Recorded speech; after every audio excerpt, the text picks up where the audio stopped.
Hey everybody, welcome to Delta Fludge Outdoors. In today's episode, I'm recorded with the Hunting Stories podcast. The guy that runs it's a great guy. We connected through Facebook and put together a little episode. So here it is.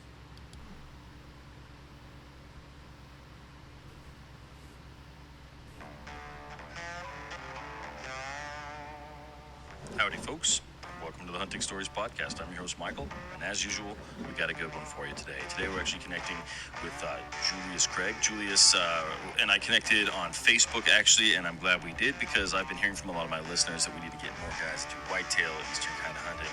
And Julius is from Louisiana, currently based out of, I believe, Oklahoma, and man, he has some great stories to tell. He's also a fellow podcaster, so I put links to all of his stuff in the show notes. Please make sure you give it a follow. But that's it, guys. Let's go ahead and kick this thing off.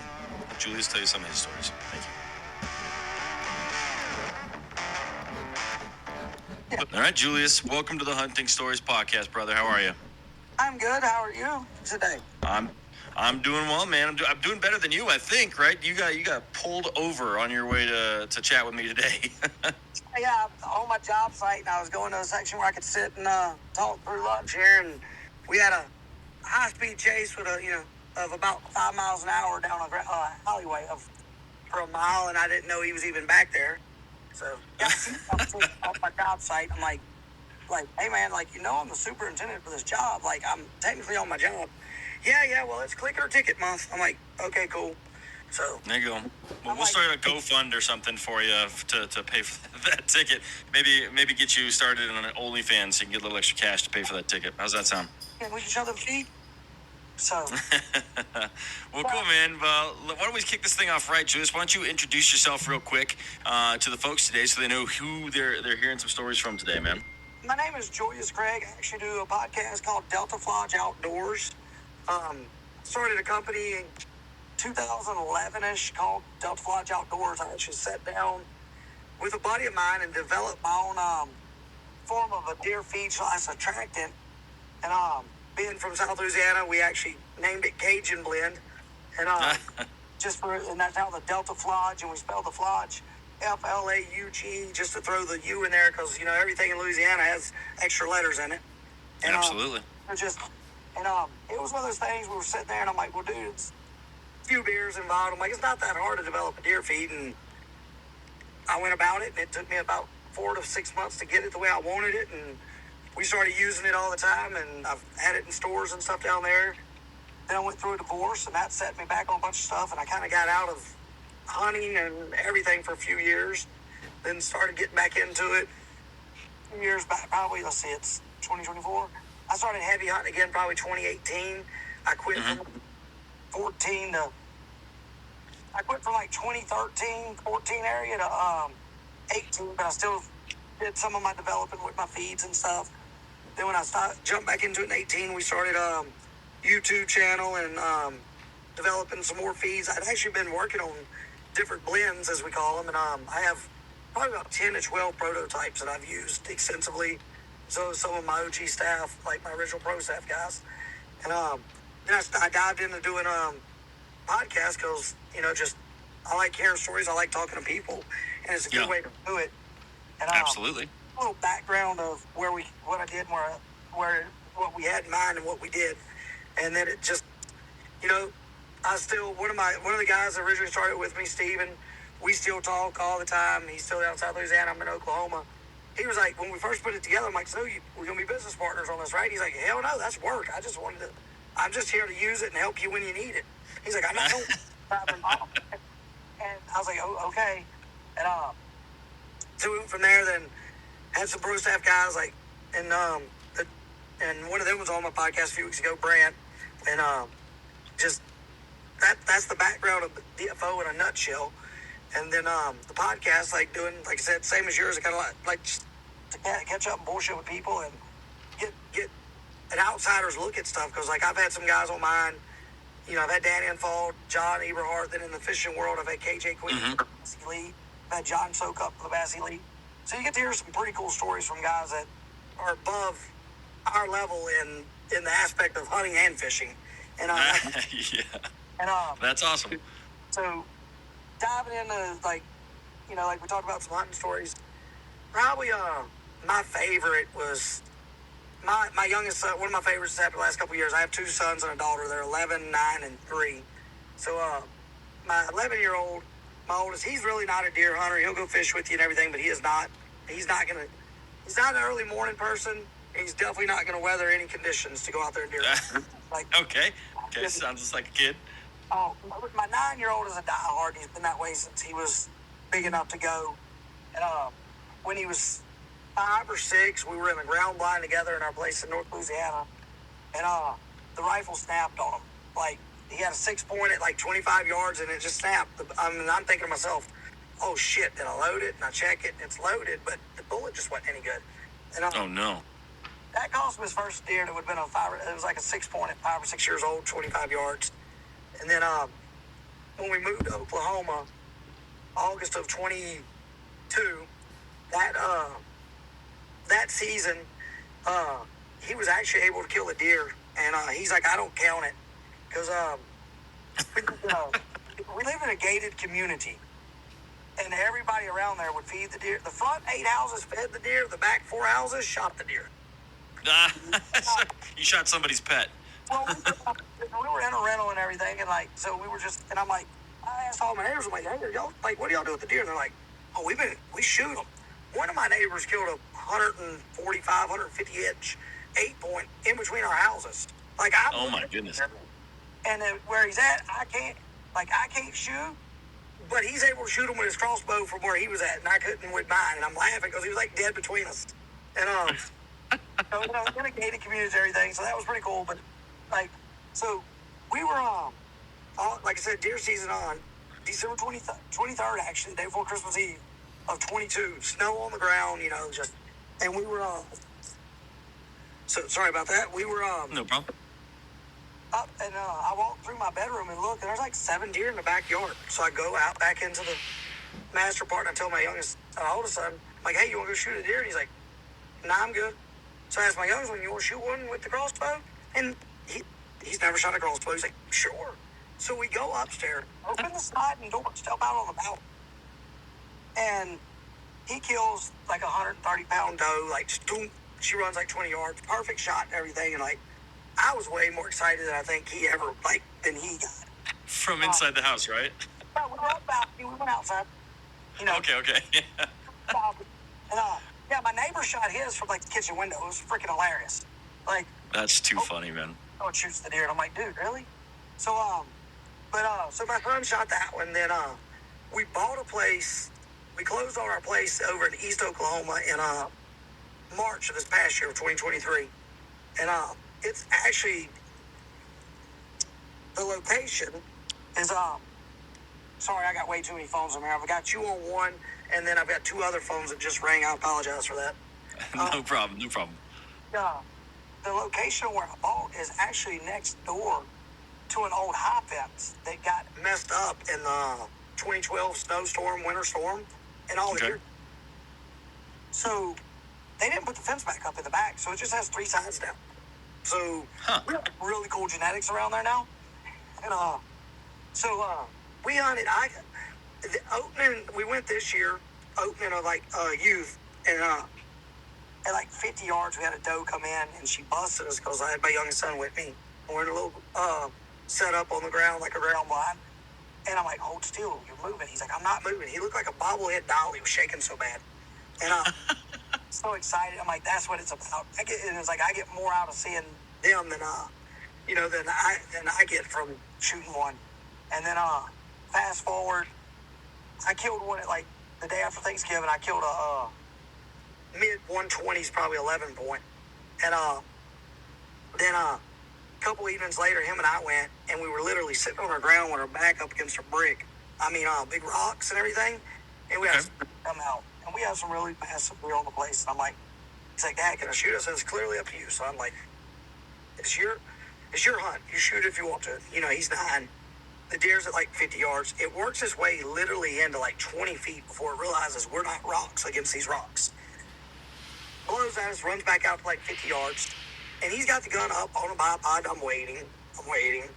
Deer goes on. I look at him, I was like, what's the matter? He's like, I don't want to shoot that one. I want to shoot one of them big ones you got on camera. First off, you got more strength than I did at that age. Second, I don't think I'm gonna let you shoot one of the big deer as your first buck on camera, like that I got on camera. Because I mean, the 11 point was one of the smaller deer, and he was a few years old. He was older, so he was on the decline. But I've got some drop time 9s and everything else that are like good deer. And he's like, that's what I want to shoot. I'm like, nah, you're not shooting that as your first deer. You're like, you'll be ruined as your first buck. A nutshell, getting a hunt this year. I literally only made 3 or 4 hunts, and I saddle hunt. So you said you just got in before we started talking a few years ago into hunting. Do you stand hunt? You hunt on the ground? What's your preference? So I'm based out of Colorado, so most of my hunting has been Western big game. So I've hunted Colorado and Washington, where you just hike 10 miles, hoping to get on some elk, doing some calling and stuff like that. I've done a little bit of hunting in Texas, where I've sat a blind, but I've never actually killed anything from a blind. So the only time I've ever put down a deer, a whitetail, it was Texas public land in a riverbed, which you can't hunt anymore legally. You could when I did it. And it was with a double-aught buck shotgun, where I was just basically chucking down a riverbed, waiting until I found a deer, found one and shot it. And it ended up being about 125-inch. It was a young deer and a freak of tomorrow. It probably would have been like a 200-inch deer if it had gotten to 7 or 8 years. I think it was like a 3-year-old deer, but it was like 18 points, like little kickers and things dropping down, and it was a crazy little deer, but not huge yet.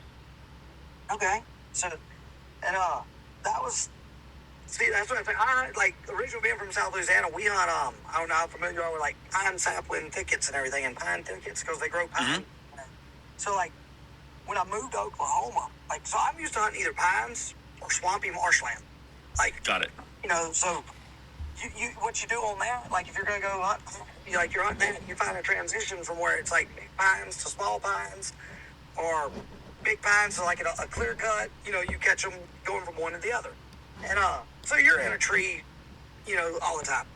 And okay, never done that, but I want to get up in a tree someday. It's fun. I grew up hunting that way my whole life. I remember being like I said, my boys are 11 and 9. That's what I tell to my dad all the time about it. I'm like, I remember I killed my first deer at 10, and I remember being 11, 12 years old on public land in Louisiana, carrying a climber in that was like, it's the old steel climbers, like the heavy climbing stands. It wasn't a nice one.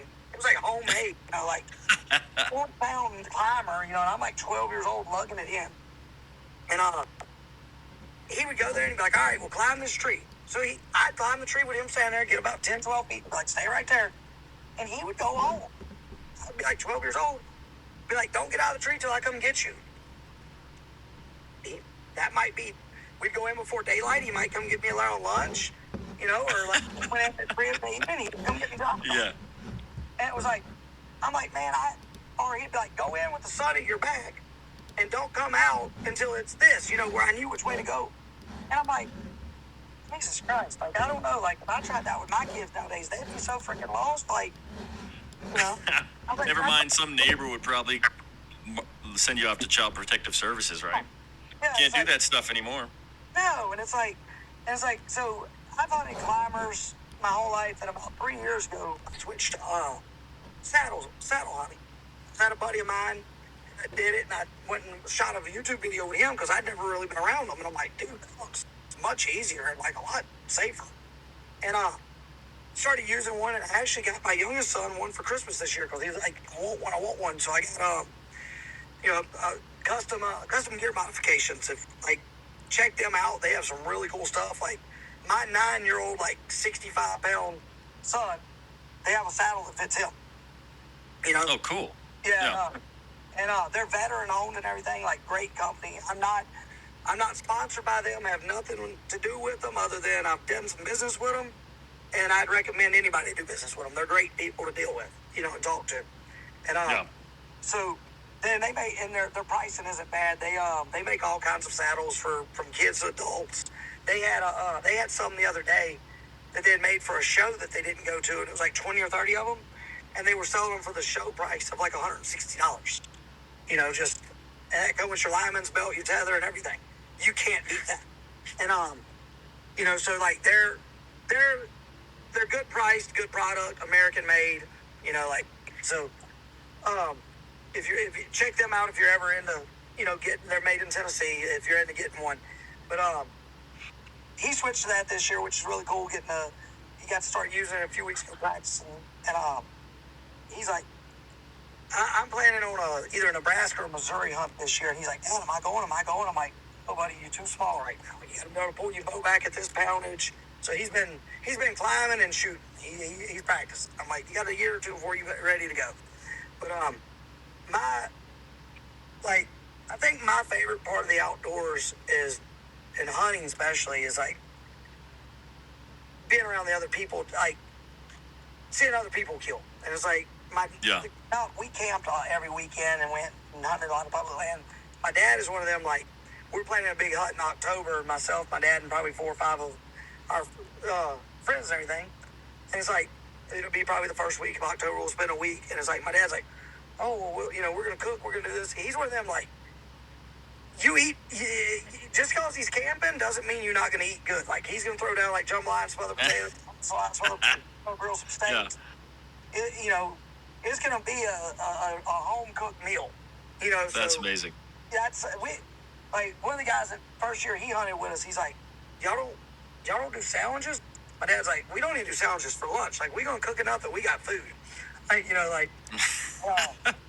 That's my elk camp this last year. I went with Jermaine Hodge and Pat Luttrell, and these boys, they cook. Like, we had steaks at least 2 nights, and then, like, Jermaine's half Italian, so he made the best spaghetti I've ever had. And I don't know if it was actually the best spaghetti or just the exhaustion plus a damn good spaghetti made it the best I ever had. But having real good meals at hunting camp, that changes a lot of things. It makes for just a great place to be. That's what my dad always says. If I'm going to be tired, I ain't going to be hungry. I'm not going to be both. Yep. Like, I'm not going to be like eating. I'm not going to just, eat to get by. I'm going to eat. Like, he'll get up, go hunting. He'll come back to the camp around 9:30 or whatever. You get in 10, 11 o'clock. He's got those Coleman oven stoves that you could set up. He's over here baking biscuits or cornbread or whatever, and like chicken and like breakfast. He'll have biscuits and sausage and bacon and eggs. Like, he doesn't throw out like it's I laugh. I'm like, Dad, you know why everybody goes with you? They're gonna get to eat. They ain't worried about hunting.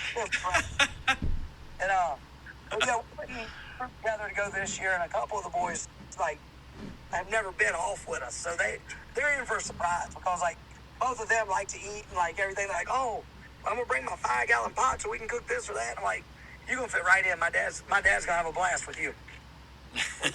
That's amazing. And, but yeah, we like where we're going is North Louisiana and a wildlife management that I've taken 8 people to with me, and it's like one of my buddies going with me. He'll be 2 of them. They're actually going, have never been, so it'll be numbers 9 and 11. The other part of the group's been, and they both asked me a few weeks ago. They're like, "Have you ever killed a deer there?" And I started laughing. And they're like, "What?" I was like, "Oddly, no." And they're like, "Then why do you like going?" I said, "Because everybody I've ever taken." I said, I watched 11 does in one sit, all in bow range. I said, I just wasn't shooting one because I know what type of bucks were in the area. I said, but I've taken 8 people. Y'all be number 9 and 10. And they said, yeah. I said, all 8 of them have shot deer. And they're like, and it's bow hunting only. They're like, oh. I was like, just because I haven't shot one? I said, I put everybody else on them. I said, I get more enjoyment out of, like, the guys with me killing and doing. Yeah. And, but we, so, like I said, my 11-year-old killed his first, and he doesn't count it. And he wouldn't shoot the spike this year. He's pumped up for season. Like, I think I'm more excited than he is still. My little girl, she's 3, and, like, I work out of town all week, and I'll get in. I get it, like, in deer season, when I'd get in on Fridays, she'd be like, Daddy, what? We go deer hunting. To her, that meant we'd go sit on the four-wheeler out in the field and just watch the wood line until dark, 20, 30 minutes. Yeah. And they're dead quiet and everything, and that's what I told her 11-year-old brother. I was like, hell, she's a better hunting partner than you. She doesn't talk. She doesn't do anything. She sits still. Wow, at 3 years old, no way. And look, it astonished me. It's like, probably about 6 weeks ago, I got in, and there was a coyote up. So I ran in, grabbed one of the guns, ran back out, and shot the coyote. She was sick. Here she comes, like, out of her bed, running through the house, trying to get some shoes on. And my wife's like, where are you going? Her name's Skylar. Skylar, where are you going? She said, Daddy, go hunting. And I go, Oh my goodness, that's too sweet. But yeah, it's like, yeah, you'll laugh. Like, her name is Skylar because with the ER to keep the ER in, and we changed up the spelling. And it's an outdoorsy thing because both my boys are Trapper and Hunter. No. And the running joke was if we had a third son, we were going to name him Fisher. And That's pretty good. My buddy Brant that was on my podcast with me a few weeks ago, and he's one of my OG guys from pro staff, and he's the one going with us camping in October and everything. He actually had a son a few weeks, probably 6 months ago now, and like, we're done. We're not having any more. I'm 39. My wife's 41. We're not having any more kids, and 11, 9, and 3. We're done. He's like 30. Him and his wife have a little girl, and they had a little boy like I said, 6 months ago, and they named him Fisher. He's like, you're not going to be using it, are you? I'm like, nope. He's like, well, we're going to name ours Fisher. I'm like, hey, at least we got a Fisher to add to the group. That's awesome. That's awesome. Here's something funny about my daughter. So you have a 3-year-old. I got a 2.5 coming up on 3. Literally yesterday, we see a rabbit in our yard. And I'm like, oh, hey, her name's Haley. I'm like, Haley, look, it's a little rabbit. You gotta be quiet. And she sneaks up to me, and she's looking at the rabbit. And I'm like, should I get my bow and should we shoot it? And she's like, no, Daddy, I'll get it. And she just arms in the air, screams, and runs across the field or the yard. And just spooks the hell out of it. So I don't think there's any way in hell my daughter's sitting there 30 minutes at dusk waiting for the sun to go down. Her nickname's Hurricane Haley. So, yeah, we get different little girls we got, Julius. I'm totally surprised mine does, too, because she's like, it's like raising Beth Dutton crossed with Teeter. Okay. She was little. She had her, like, teddy bear. And you'd be like, what's that? And she'd be like, that's my bar. My bar? Yeah. And I'm like, why does she speak so country? Like, I know I got a little bit of an accent, but it's nothing like that. And but my wife's from the Shreveport area, North Louisiana, but she's either it comes out like she can come out country as hell at times. So I'm like, no, it's your fault. Our little girl is living with you too much. And that's too funny. Like, but yeah, speaking of we had baby rabbit. I was bush hogging, and luckily didn't hit it, but it was a little like, I don't know, probably 8-week, 10-week-old rabbit. I actually jumped down and caught it. No way. Yeah, I've caught a couple like that over the years. And So you said something that I'm not familiar with. Bush hogging. What is bush hogging? We call it bush hogging with like a big brush hog, like to cut your fields and everything. Mm-hmm. Yeah, cutting my fields because my place is 80 acres. Okay. And 60 of it's pasture and 15 of it's woods, and then 5's like the house and the shop and everything. Okay. So, okay, got it. The fields cut and everything because I have horses and everything out there, but I have to keep them kind of topped off and everything. So we'll go out there and like cut the grass. And one field where I keep the horses, I keep it cut more than I do the other one. I'll top it so we get good fresh grass all the time. The other one has like sage grass in it and everything, and the deer like to bed in it. So I leave like the back half of it to the woods, probably 10 acres of chest high sage grass going into the woods in a big ravine, and the deer that all the time and work their way through the ravine. So I just leave it alone because I always told my wife, I was like, I'm gonna buy a big place and let it grow up into a briar patch so I can deer hunt. And she's like, no, you're not. And we bought this place, and she's one of them like, she's a city girl, so like I pick at her like she wants the grass cut a certain way and like the clippings picked up and all this, and I'm like, nah, we're gonna just let it grow up and hunt rabbits and deer. She's like, no, we're not.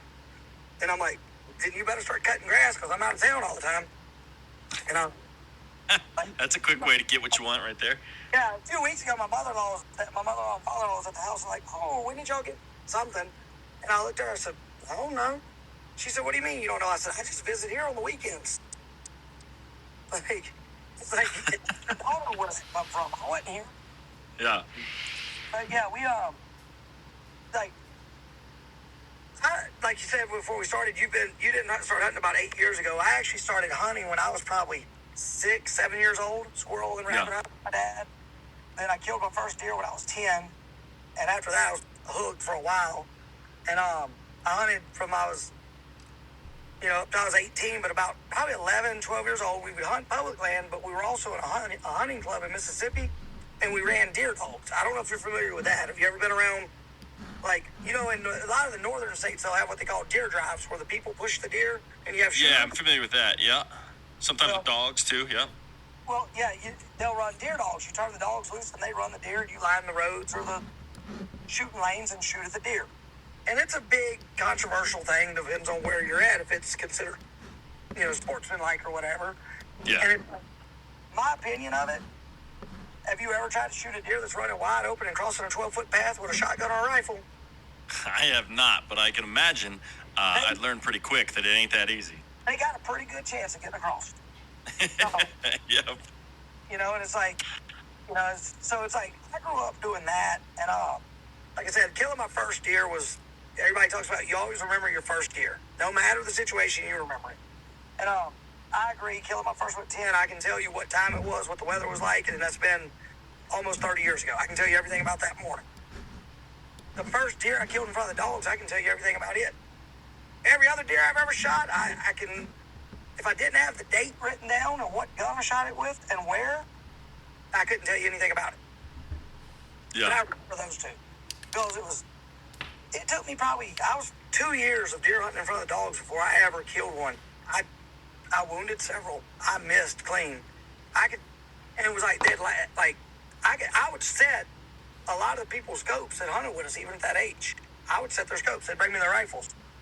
They was killing deer left and right. I would get out there shooting mine and could hit. Put me in front of with the dogs, I couldn't hit shit to save my life. It was just, it took me it was a learning curve. It took me about a year. Is there target panic, you think? I've heard that people have target panic when it comes to, like, them doing it. It's just something mentally. You hear it crashing through. And, like, you're hearing the dogs running. Yeah. But at the same time, you got to be looking because you'll have deer sneaking out across, too. So it's your mind's working 100 miles. Like, talk about ADHD kicking in. It's like you're, And, so that was a really cool experience getting to grow up and do that because a lot of people haven't. And what was crazy is, like, we could run dogs in Louisiana and Mississippi and all that. But in both those states, man drives are illegal. If you drive with people, it's illegal. But you can turn a pack of dogs loose. And it's like, then when I was about 18, 19, started college. So, my mind was somewhere else, so I didn't hunt for a few years. Okay. That's a common trend with hunters as I've talked to them more and more. Yeah, it went from four-legged to two-legged, Yeah. Spent about 4 years doing that. Finished college. Busy as hell with work, and I started tournament bass fishing a good bit. And then, like I said, got married, was married a few years, had my oldest son. And when we got divorced, I didn't hunt for several years, then got back into it in 18. I've been hunting a good bit since then. And that's what one of the wildlife management's down by my house. My dad he killed 2 deer on it down in our house in South Louisiana. He killed 2 deer there this year, and we was going over. I sent him I use HuntWise, so I sent him a screenshot of a bunch of points and locations, everything. He said, "How much time have you spent over here?" I said, "Well, at 18 and 19 each season, I spent over 32 days on that wildlife management." Wow. He's like, I was working for myself at the time. So during deer season, I didn't do much other than deer hunt. Okay. Season started September the 15th, so I would be there the 14th scout, and we would hunt usually a week straight, a week to 9 days. Then we would go back in October, at the end of October, because it was rifle season, and it went into primitive weapon, black powder. And Louisiana lets you shoot anything that's 35 caliber or larger, single shot exposed hammer rifle as a primitive weapon. And so you can use a 44 mag, a 45-70 or whatever. So we'd spend another 8 to 12 days. And then at the end of the season, we'd usually spend 8 to 12 days, the last and a half season. So we would hit September, October into November, then like from the 20th of January to like the 31st. So we spent a lot of time there, like in 3 different time frames. So we learned a lot about it. So myself and one of my cousins. Yeah. And, when you spend that much time at a place, you learn it. And I had probably, when I sent my dad, it was probably like 100 points I had dropped in this area. It's like 58,000 acres, and I'm like, that's just one area. I had like another 50 points to another on the other side. He's like, well, hell, I don't see how you killed anything. You were never hunting if you was doing this much scouting. Yeah. Okay. But we did a lot. But we so that's how we just transitioned. And getting to Oklahoma, getting into hunting up here was a totally new experience for me. Because, like I said, I grew up hunting pine thickets and swamps and Mississippi or Louisiana. And when we got to Oklahoma, well, the area I was living in was towards the city, so I went out to one of the wildlife managements about an hour and a half west of the city. And I get out there, and it's just like flat, open land with a tree here and there, sporadic. And I'm like, what the hell? I had been to Mangum, Oklahoma before and hunted on some private land, like in the January of 22. And so I kind of knew it had more woods, but it was flat, kind of. This was just like flat and open. And where I went to, I had my two little boys with me. According to that wildlife management, they said that it has low numbers of deer. You know, it's some deer there, but low numbers, whitetail. We skipped that day and saw 22 different head of deer. No way.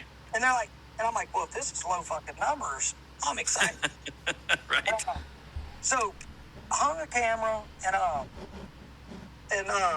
an area that I knew was easy to get to, like should be high traffic people wise, just to see how many people would come on the place.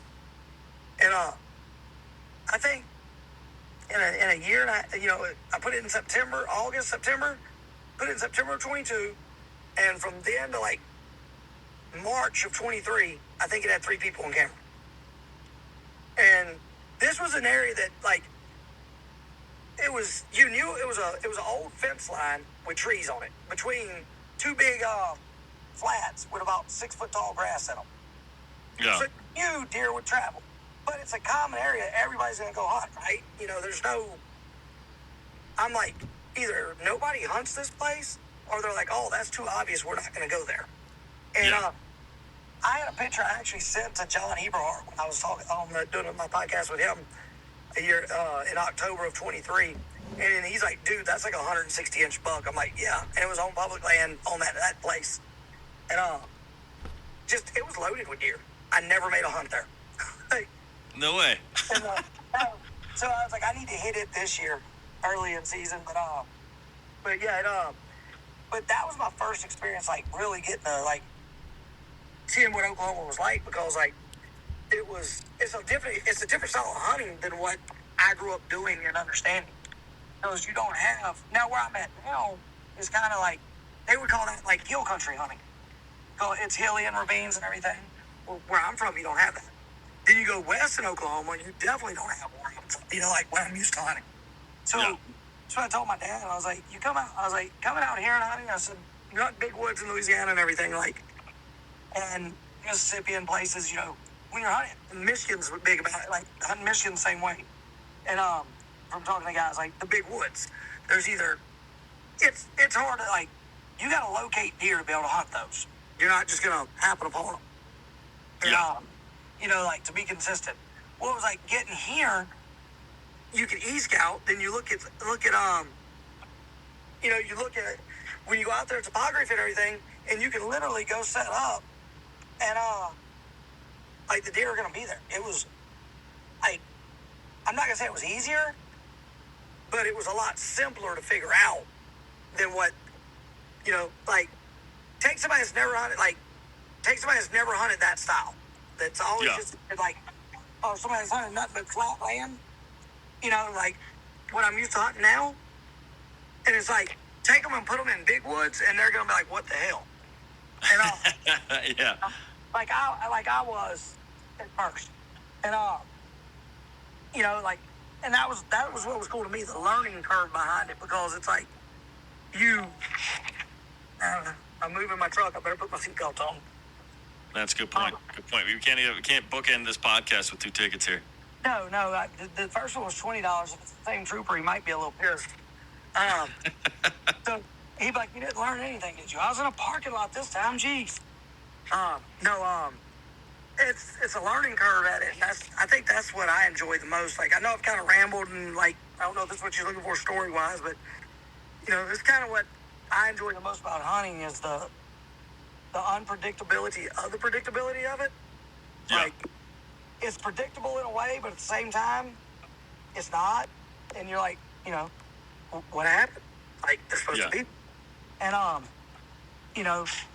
and which is, that's, like I said, my favorite of all time is taking my boys hunting, and can't wait till my daughter gets a little bigger so I can start taking her and doing. And, how, you have the one child, or how many you have? Yeah, I have two. I have a 5-year-old boy and a 2-year-old coming up quickly on 3-year-old girl. But yeah, when I was in Texas last year, and I tried to find a way to get my son out into one of the blinds just for like an evening hunt, but just didn't manage to make it happen. So now I'm back in Colorado, and I'm trying to figure out what would be the best option for his first hunt. And I'm thinking maybe I'm going to bring him along. I'm going to draw a pretty good archery antelope tag this year.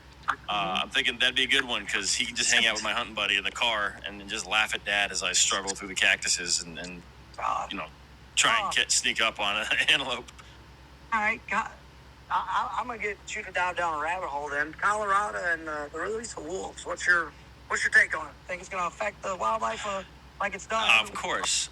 Yeah, my thoughts are that you shouldn't vote on something that you got no idea about, right? And that's what happened, is that a whole bunch of people like wolves, they think they're pretty, and they voted on it when Colorado Parks and Wildlife has thousands of biologists that they employ that understand the populations, and wolves were already here, right? They were already in Colorado. We didn't need to reintroduce them. They're coming on their own. So leave it to the professionals. I feel similarly about I don't know if you're familiar with this, but they're trying to ban cougar hunting and bobcat hunting I'll leave to that next. Yep, they're trying to say that's trophy hunting, but they really have no idea. In fact, they aren't aware that Colorado is actually like the best place as far as how they've managed their big predators in the country. We have a very healthy population. It's better than it's probably ever been, and it's exactly where it needs to be. They have a quota of the exact number of harvests, and it's not an easy thing to hunt, right? Like I've seen one cougar in my life, and I've been out in the woods a ton. So yeah, it's ballot box biology is the problem. Are wolves the problem? No, they were already here, and they were going to continue to come. So I ain't angry at the wolves. I'm angry at all the people in Denver that are voting for wolves to be put in their neighbor's property, but not their own. Exactly. Then I was reading an article the other day that one of the tagged wolves got killed, and they think that a cougar did it. Yeah, yep, that's true. A bunch of them actually been killed. I've heard some ranchers killed a couple. Then I saw where that one was supposedly killed by cougar depredation, and Yeah, I think another one was caught in a trap, but that one wasn't one of the collared ones. It actually came down from like Minnesota of all places. So like they're coming in on their own. So they're wolves that are not part of the program. But yeah, it's crazy. I hope that Colorado can get through this this trophy hunting ban of cougars and bobcats, because it's a pretty blanket statement they're trying to get in there, which is just trophy hunting, which could eliminate all antlered hunting, right? Because those are trophies, and then they could say that all should go too. So yeah, we need to nip it in the butt and get rid of it and get people to realize that wildlife biologists know better than the liberal old ladies in Boulder. So that's what if you remember the TV show Duck Dynasty, like he was always talking about the yuppies. So the yuppies are voting on stuff that they have no business determining. 100%. 100%. And that's what we and that was like being in Oklahoma now. Like, I had a great job offer. That's why I ended up here. But I had some in other places too. But one of the things that drew me to this place was you can put in for elk tags as a draw, but if you have a leash, you can get elk tags. Like they're over the counter. If you own the property, have a lease. If not, you got to put in for a draw. And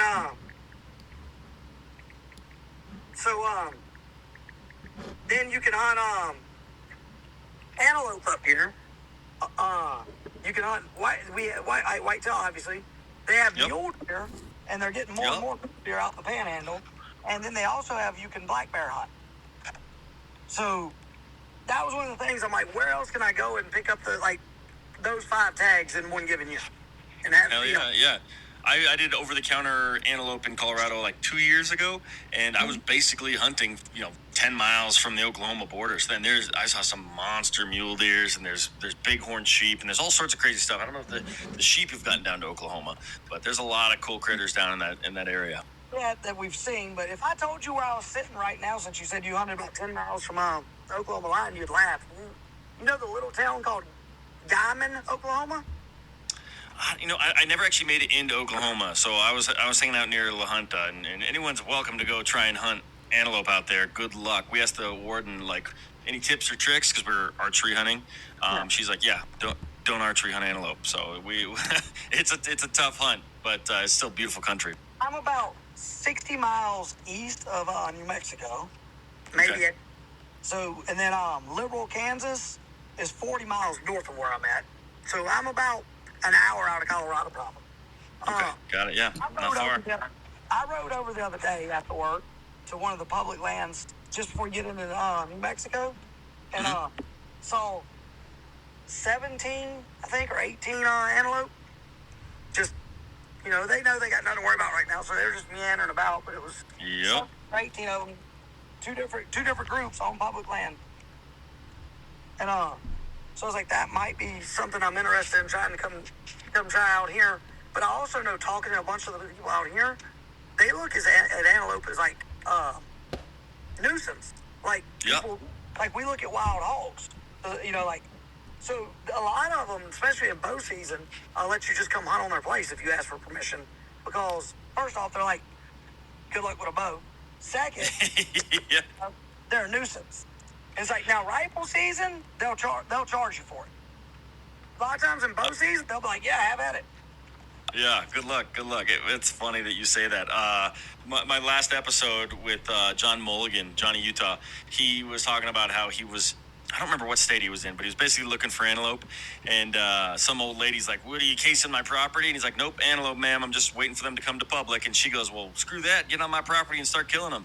So he goes onto her property. And he kills one, and he brings it back to her house and says, thank you, ma'am, I did it. And she's like, well, why didn't you kill more than that? And because she just wanted them all gone. So you're absolutely right. They can be a nuisance. They definitely chew up some agricultural land. Yeah, that's what they've told me out here. I'm like, oh, okay, well, that's good to know. And so I'm probably trying that. And I actually, one of the wildlife managements out here, I checked. I didn't deer hunt it because I was busy, but I threw a camera on it and let it soak for like 6 months, and had some mule deer on it and everything too. That's awesome, man. That's awesome. I've got, I want to jump into and we've been putting I've been putting in for points in Iowa and Kansas, and Colorado's on my list of elk hunt, like over the counter, but it's it just depends on how everything goes there in the next couple of years. Yeah, I hear they might be getting rid of over-the-counter archery this year, and then over-the-counter rifle in 5 years. So we'll see what it looks like in the future. But hey, Julius, man, we're a little off topic just for the source of the show here. I do want to keep talking with you about this stuff, but let me ask you, I know we're running low on time. You got to get back to your day job. You got any more stories for us? Yeah, I can. Let's see. If not, no big deal. We can tell the people where to find you, where to find your podcast, and I'll put links to all that in the show notes. But I want to make sure that I'm respectful of your time here, because I know that you got to get back to what you do. Yes, sir. I apologize for going off rail. It happens. It happens every episode. No big deal. My podcast is Delta Fludge Outdoors. You can find it on anywhere you listen to podcasts. The YouTube channel is the same thing, Delta Fludge Outdoors. TikTok, Instagram, Facebook, all of it's Delta Fludge Outdoors. Then my name is Julius Craig. Mine's on Facebook. You could, and I think Instagram. And that would cover all my stuff. But yeah, I'm sorry for going on off rail on you. Oh, no, not a big deal at all, man. It happens every time. In fact, every time someone hears I'm from Colorado, I usually end up having to talk a little bit about the wolves, and it's just a wormhole or a rabbit hole from there. But yeah, Julius, I will put links to all of that stuff in the show notes to make sure that everybody can find you. I encourage you guys to go out there and check them out. I know that you like to tell stories, Julius, and a feedback I've gotten is that I'm so Western-based that most of my hunting stories are Western or African stories. So it was great to hear some more East Coast whitetail stuff. So thank you very much, man. I really do appreciate it. And I think we'll co-release this. So for the people listening from Julius's podcast, make sure you check out the hunting stories because we got a lot of stories for you there. I appreciate your time and doing it. Yeah, brother. Well, thanks again, man. I appreciate, especially jumping on so quick. And you have a good day, sir. Yes, sir. You too. Hey, everybody, that was our episode. All right, guys. That's it. And, another couple stories in the books. I want to thank Julius, of course, for coming on the podcast. We could not have done it without him. I want to point you guys in his direction to the Delta Fludge Outdoors podcast. Again, links to everything will be in the show notes. So please go ahead and check out down there and give him a follow. And then beyond that, guys, thank you very much for tuning in. I really do. Like I said, thanks, everybody. That was the show. We really enjoyed it. Looking forward to doing a few more collabs like that with people. So y'all look out, see what we can do. Thanks. Delta Fludge Outdoors, Julius Craig.